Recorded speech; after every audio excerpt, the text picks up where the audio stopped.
Halo adik-adik, apa kabar? Semoga kita dalam keadaan sehat ya.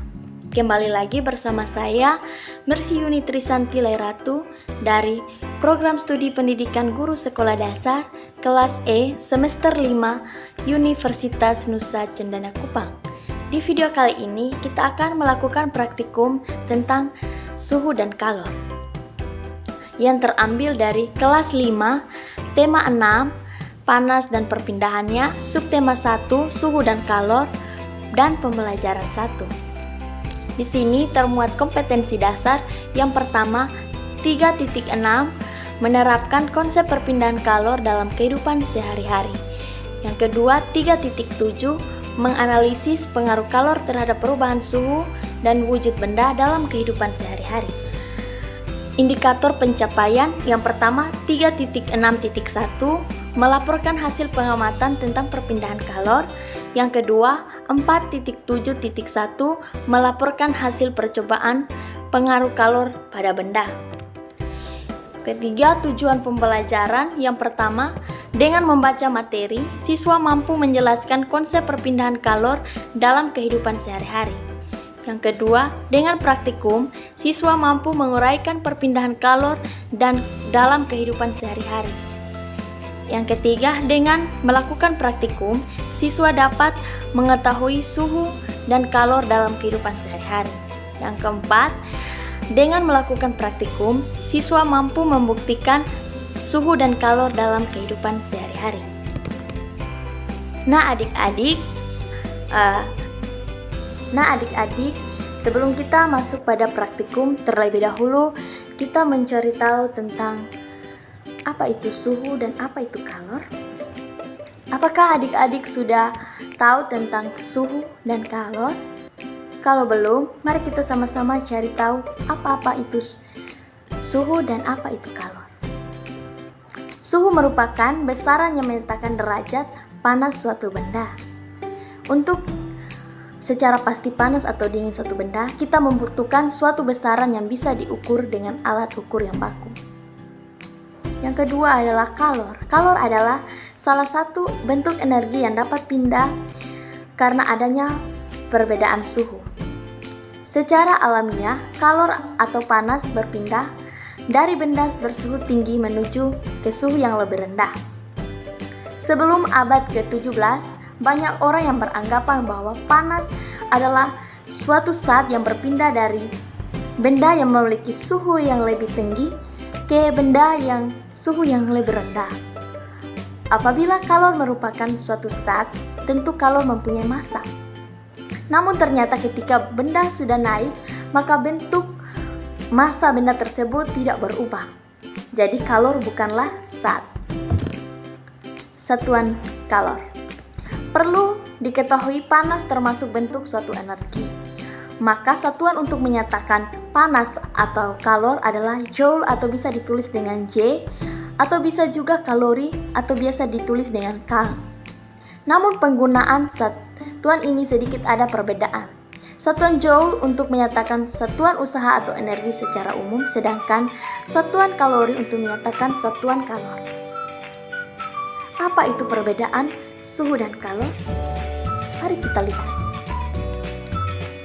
Perbedaan suhu. Yang pertama, suhu dapat menunjukkan energi tiap partikel penyusun suatu benda. Yang kedua, suhu tinggi tidak dapat diartikan benda tersebut cukup panas, sedangkan suhu rendah dapat diartikan benda cukup dingin.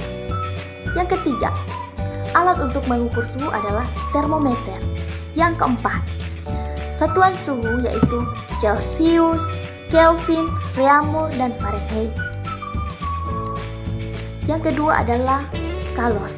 Perbedaan yang pertama adalah kalor atau panas mengalir dari suhu yang tinggi ke suhu yang lebih rendah.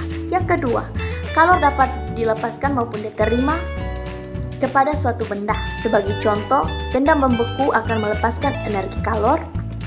Benda mencair akan tersebut menerima energi kalor, sehingga kalor dapat mengakibatkan perubahan wujud suatu benda.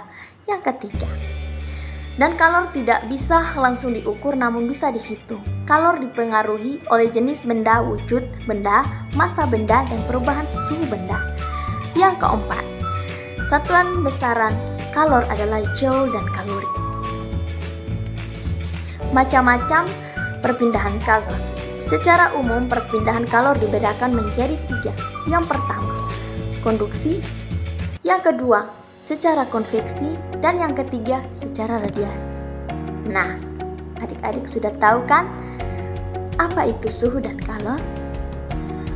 Supaya kita membuktikan apa itu suhu dan kalor, mari kita simak tentang praktikum tentang alat dan bahan yang saya gunakan, yaitu ada gelas aqua kosong dan ada gelas plastik yang berisi air, ada piring dan ada lilin. Langkah pertama, kita nyalakan lilin.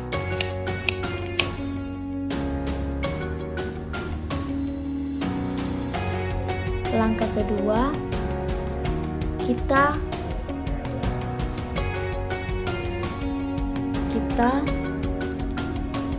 letakkan gelas plastik di atas lilin yang sudah menyala. Kita tunggu beberapa menit.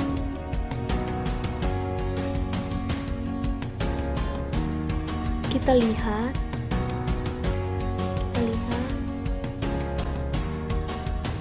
bolong.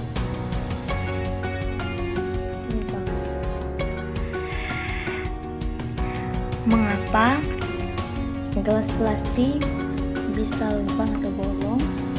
Karena plastik tidak bisa menyerap kalor atau panas, sehingga dapat meleleh.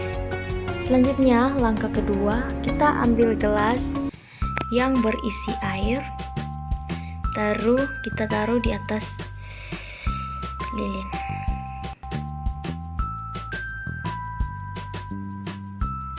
Kita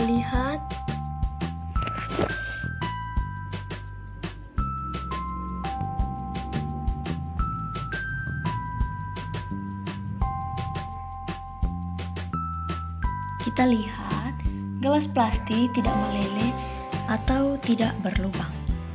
Mengapa terjadi? Karena kalor atau panas dari lilin akan diserap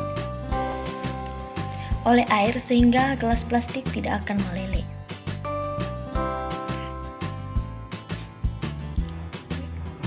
Karena air menyerap kalor, maka lama-kelamaan suhu air akan meningkat. Bahan yang kedua, ada piring, ada lilin, dan ada korek api, ada air yang dicampurkan dengan pewarna makanan, dan ada gelas kaca berukuran besar. Langkah pertama, kita nyalakan lilin.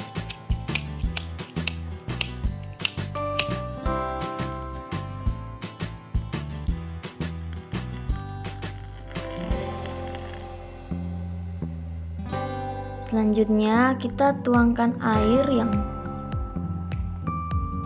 berisi warna makanan atau air yang berwarna merah di dalam piring.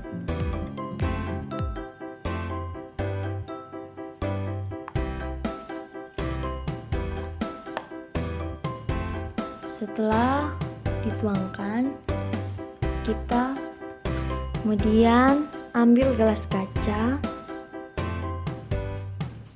Kita tutup lilin yang menyala dengan gelas kaca.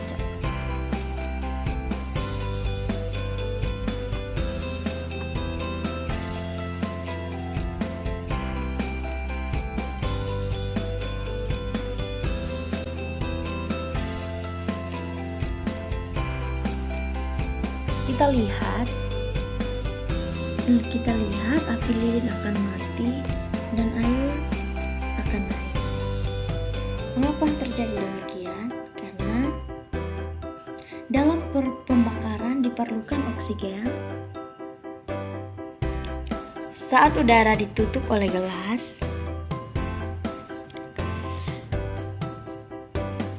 maka kadar oksigen lama-kelamaan tidak akan mencukupi sehingga api padam.